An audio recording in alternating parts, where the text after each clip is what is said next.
Hello everyone, Charles Watts here, the Arsenal correspondent at Goal, joining you a day before Arsenal return to action in the Premier League, heading up to Burnley tomorrow early afternoon kick-off, getting the Premier League weekend underway. I will be heading up to Turf Moor.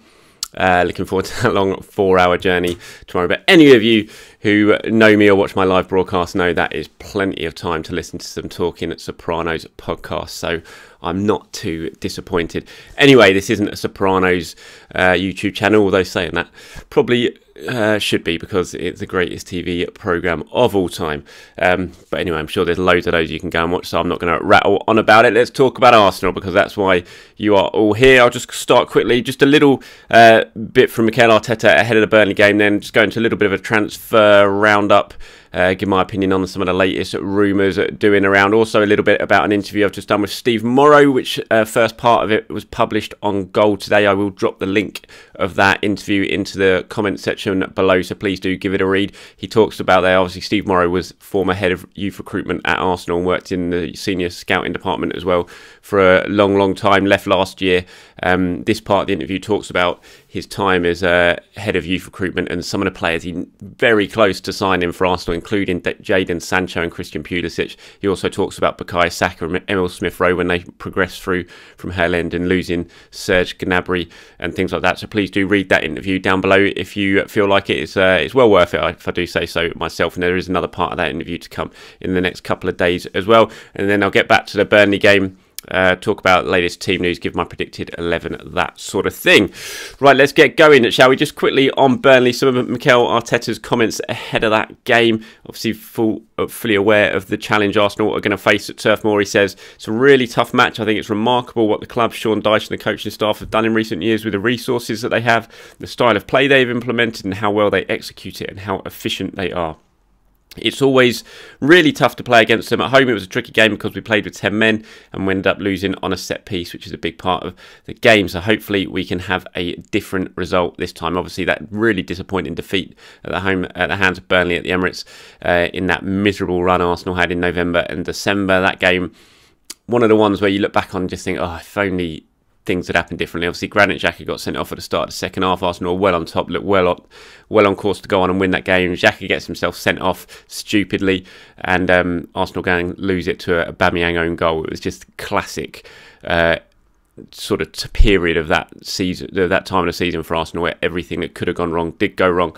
They'll be certainly looking to bounce back from that. Obviously, Tottenham won again last night, beating Fulham 1-0. That moves them further ahead of Arsenal. Arsenal still in with an outside chance of top four. You think it's very, very unlikely. A lot of teams are going to have to drop points, and Arsenal are going to have to pretty much go on a very, very impressive winning run between now and the end of the season. Talking about the top four, Mikel says, well, the aim is to go on and beat Burnley. We've been chasing our top four place for a while, but it is not in our hands. The only thing we can control is our own results and performances.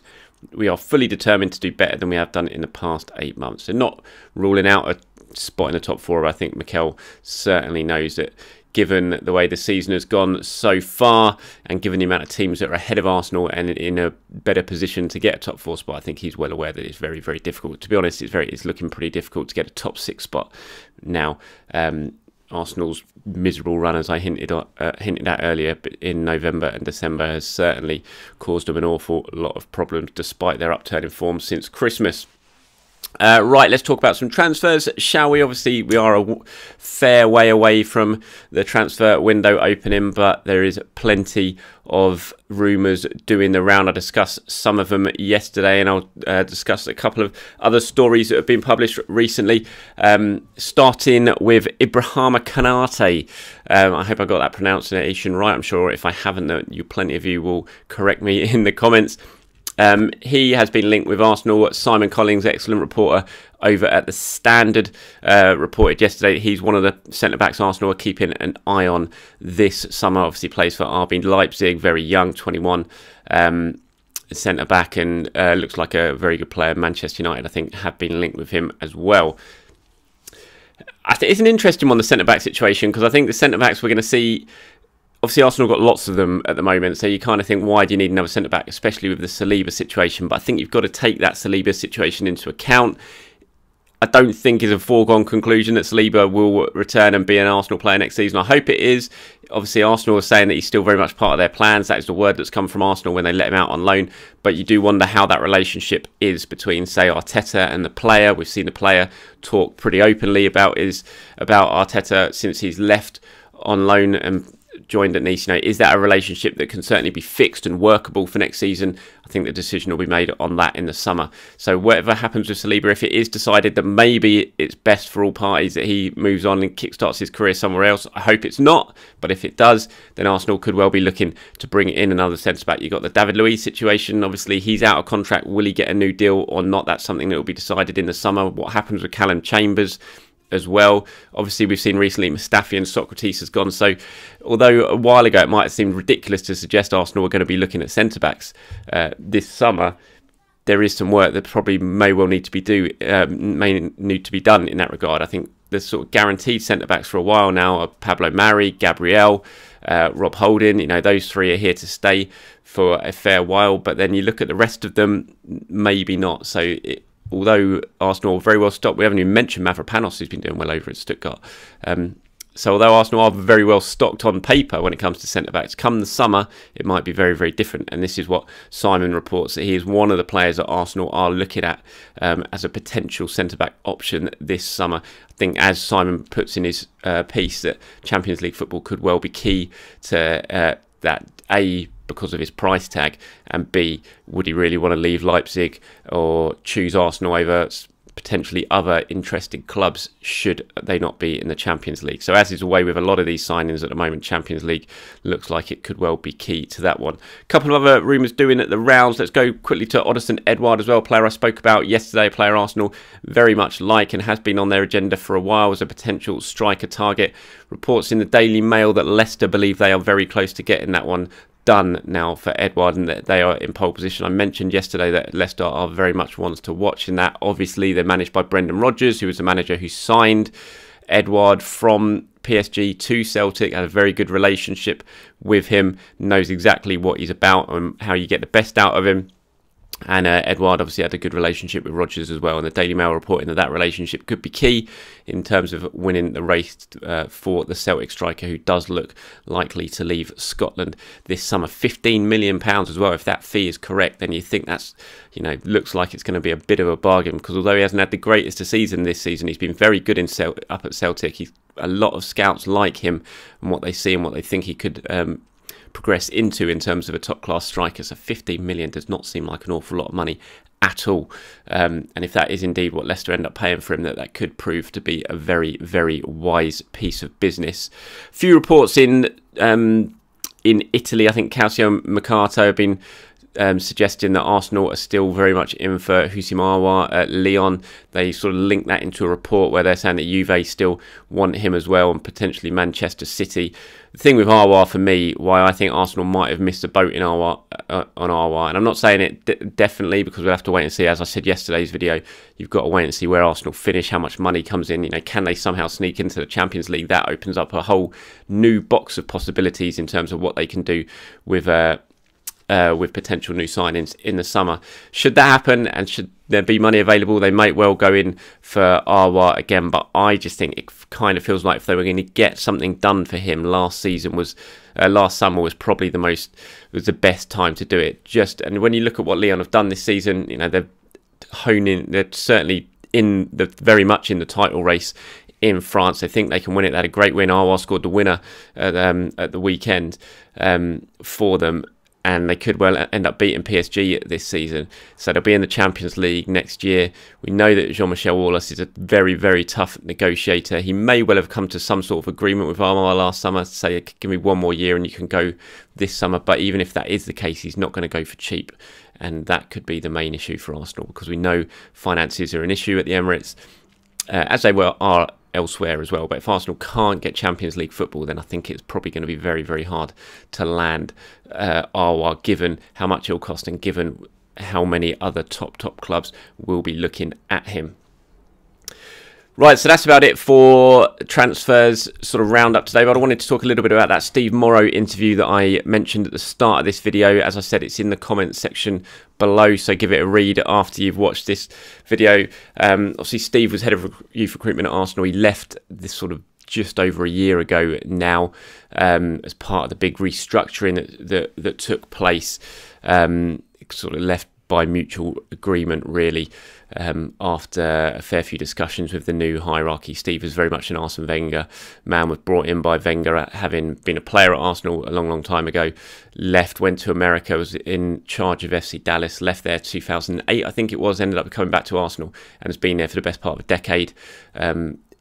Wenger asked him to be head of youth recruitment. He did that very well for nearly a decade. Like I said, very well respected. But when Wenger left, Gazidis left, everyone like that, and the new hierarchy came in, Edu came in, it all began to change. Morrow was a potential candidate for the technical director role. Had conversations with Raul Sanyehi about that. Didn't get it in the end. And ultimately, they decided it would be best for all parties, maybe, if he were to move on and look for an opportunity elsewhere. There is another part of the video that focuses on that side of things. On that interview that focuses on that side of things that will be coming out soon. But today's interview that came out was mainly focused on his time as head of youth recruitment and some of the players he nearly signed, who did sign. Losing Serge Gnabry, but he talked some interesting stories about Sancho, Bellingham, Pulisic, how close Arsenal came to signing these players. I'll just tell you a few quotes from it now, but as I said, you can give the interview a read below. It says, every top club will say they were near misses. Jadon was certainly one of those. We missed out on him once when he moved from Watford and went up to Manchester City, and then again when he reached the age at City when young players reach when they have to make a choice. Jadon felt at that time his future was away from Manchester, and we were very close to signing him, but the family felt that the best opportunity for him was at Dortmund, and off he went. There have been others. Jude Bellingham was another one that was very similar to that. When he came to the end of his contract at Birmingham, was debating whether to stay and sign a scholarship or move elsewhere. We were very close to that one as well. Sometimes it just doesn't happen and you have to accept it. So a few more players to add to the Arsenal almost signed, not even 11 now. It's like a full-blown 25-man Premier League squad. How close they came to signing some absolute top talent over the years. Also talks about Christian Pulisic. He says, through our connections in the States, Christian was one I actually had over at London Colney as a 14-year-old. He came in, did quite well, but he was very small and underdeveloped physically when he came to us. I did see his potential, but he was certainly behind physically in terms of the same age group of our boys.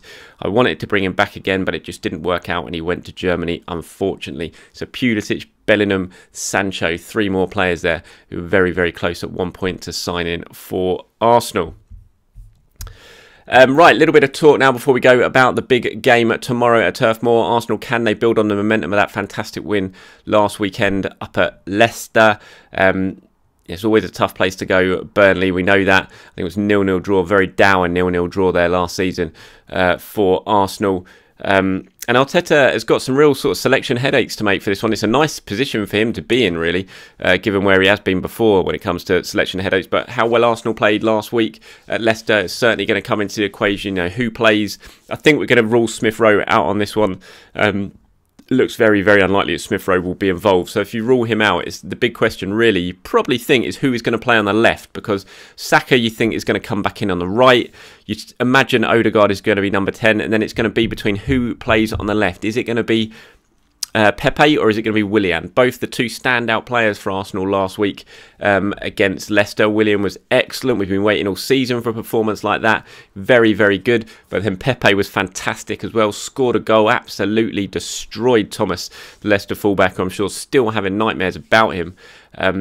And it's a really difficult one for Mikel. Obviously, he's also got to think ahead to the game against Olympiacos on Thursday night and then Tottenham the following Sunday before the second leg. So it's a really key 2 weeks for Arsenal now.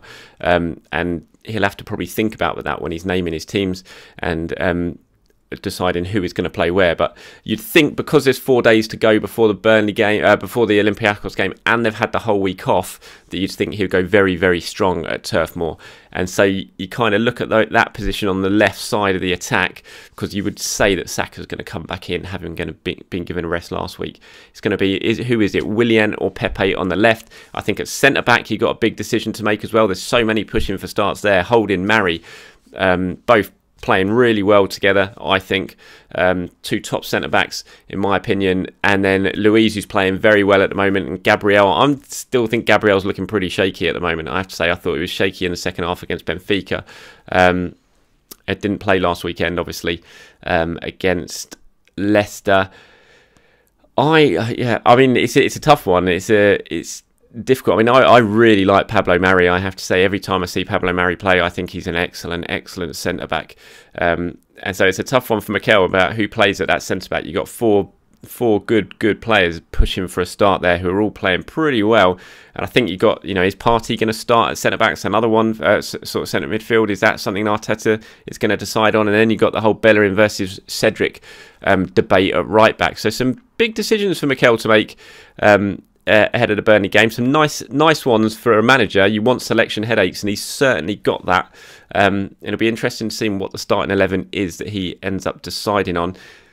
In terms of the team news for it, not too bad, unless anything's happened that we don't know about at training this week. Smith Rowe obviously had the hip injury that forced him off last week. Mikel saying he's had the scan at the beginning of the week and it doesn't look significant. You would think he's still going to be unavailable for this weekend's game, and that's going to come too soon for him. But other than that, it's only Alex Runarsson who's been struggling with injury. So Arsenal are looking pretty tidy in terms of the team news and injury department at the moment, which is good news, especially considering how demanding the fixture schedule has been. And then let's just end this video on my predicted 11, shall we? I think this one's going to be a hard one to call. Obviously, as I mentioned, there's some real selection headaches for Mikel, and I think you've got to look ahead to those upcoming fixtures as well, and they've always got to be in the back of your mind. So this is the 11 that I'm predicting Mikel's going to go for. This isn't the one that I want to see or that I've had any information about. This is just the one that I'm predicting Mikel is going to end up going for. I am going to go with Leno in goal. I'm going to say Bellerin at right back, Gabriel and Luiz as the two centre backs, Tierney at left back, Xhaka and Partey as the central midfield. I'm going to go with Saka on the right, Odegaard as number 10, and I'm going to go Pepe on the left, and then Aubameyang up front. It'll be interesting to see how wrong that turns out to be, because I imagine it probably will be, and there'll be a few different selection calls for Mikel. I think the Willian Pepe one is really interesting, because you've waited for so long to see Willian have a good game. Do you really want to take him out when he finally has one? But Pepe, it'd be a real hammer blow to his confidence if he doesn't play, having played so well at Leicester. And he scored 4 goals in his last 7 Premier League starts now, Pepe, as well. He's playing very well and in excellent form. So difficult one for Mikel to go for, but I'll just run through it one more time. My predicted 11: Leno, Bellerin, Luiz, Gabriel, Tierney, Xhaka, Partey, Saka, Odegaard, Pepe and Aubameyang. Let me know what you think. Obviously, always put them in the comments below. Tell me what selection you want to see. Right, thanks for watching, everyone. Appreciate your time as always. Enjoy the rest of your Friday, and I will see you tomorrow at Turf Moor. Have a good day.